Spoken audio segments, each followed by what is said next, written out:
Hey guys, Chad here. This is week number 2 of my Amazon FBA journey. So as I mentioned previously, I've actually got 3 different products in manufacturing. I've got 2 variations over here, and then I've got a standalone product over here. So 2 different brands, 2 different products, right? Now over here, the one standalone product, I've actually got that in manufacturing and it's getting ready for the pre-shipment inspection. And so what that means is I'm sending in a third party to go in and they're gonna take a look at the quality of the product. They're gonna make sure it's durable. They're going to make sure that there's no paint or anything like that rubbing off, all sorts of stuff like that, making sure that everything looks Amazon FBA ready.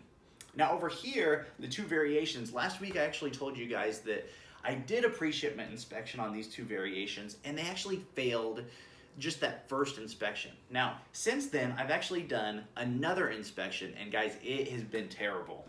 They failed the second inspection.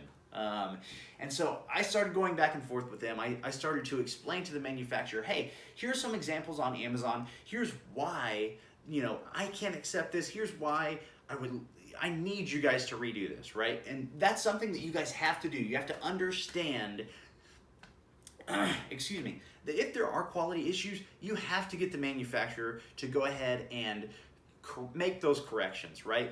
What you have to understand is that we have to be patient throughout all parts of this entire process, right? I can't just accept that or just go, oh my gosh, this is taking way too long. I really just got to get it to market and just essentially push these products all the way through. And the reason why I say that, guys, is because we're going to be doing PPC on Amazon. We're going to be paying people to click on our listing, to take a look at it, to turn around and buy it. And then, guys, if they buy it and it is crappy quality, what's going to happen is they're just going to turn around and leave a bad review. Essentially, we've invested all this time, money, PPC costs, and advertising, all for what? All for a bad review, guys? Guys, this isn't a flip, right? This isn't a get-rich-quick thing. This is, hey, I'm going to take an investment. I'm going to build a brand. I'm going to build this foundation, not only for today, not just for next week. This is for the next few years, okay? I want you guys to take a breath and slow down. And that's something that I've had to do. And it's frustrating, but I have to remind myself that, oh my gosh, this manufacturer failed the first inspection. They failed the second inspection, but I can't accept it. I have to take another step and go, okay, where do we go from here? What are the next steps to get me closer to selling a high quality product that has high margins, low competition on Amazon, right? Because that's what this whole thing is, okay? I'm not looking to start a listing that's based around a crappy product, okay? I'm confident in the product research. I'm confident in the product that I've got manufactured. I just gotta make sure that the quality is up to standard. So, guys, I went ahead and what I did was I talked to just Alibaba Trade Support, right? Because I did do it through Trade Assurance, right? Gold Supplier, Trade Assurance, so I'm covered there. And so what I did was jumped in a chat, explained the whole situation, sent over a few photos, sent over a few examples that are currently on Amazon as well. And I said, hey, do you guys think I've got, grounds for implementing Trade Assurance and maybe, getting my money back and moving to a different supplier? And they didn't really give me much direction. They just said, hey, why don't you go ahead and take this information, file a dispute. So that was kind of a bummer, but I went ahead and filed the dispute, and what happened was the manufacturer went ahead and said, all right, we'll go ahead and cover this. And previously, that wasn't something that they had said.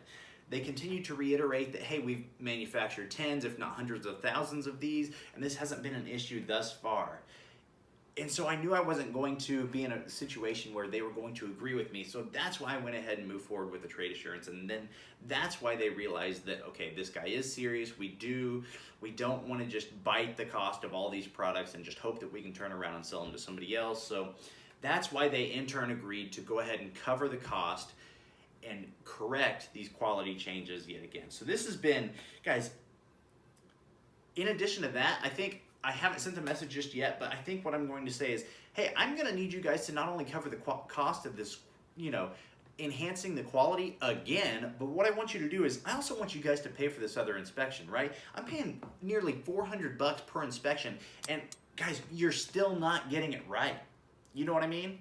It's not on me. I've sent over plenty of solid examples. Apparently you guys have done this before. You've made 10s if not hundreds of thousands of these. Like, I don't understand what the issue is. So if you guys are willing to work with me and continue through this order and you don't want to refund the money to me, I'm going to need you guys to go ahead and pay for that, second inspection. And so we'll set the bar there. If they want to go 50-50 and split the cost of it with me, that would be cool too. All in all, guys, we got to be patient, okay? And the thing about it is, if I wasn't confident, if I was uneasy about the product that I am having manufactured, guys, that would make this process even worse. Right? If I had really tight margins that wouldn't allow me to go ahead and get a second inspection, possibly even a third inspection, right?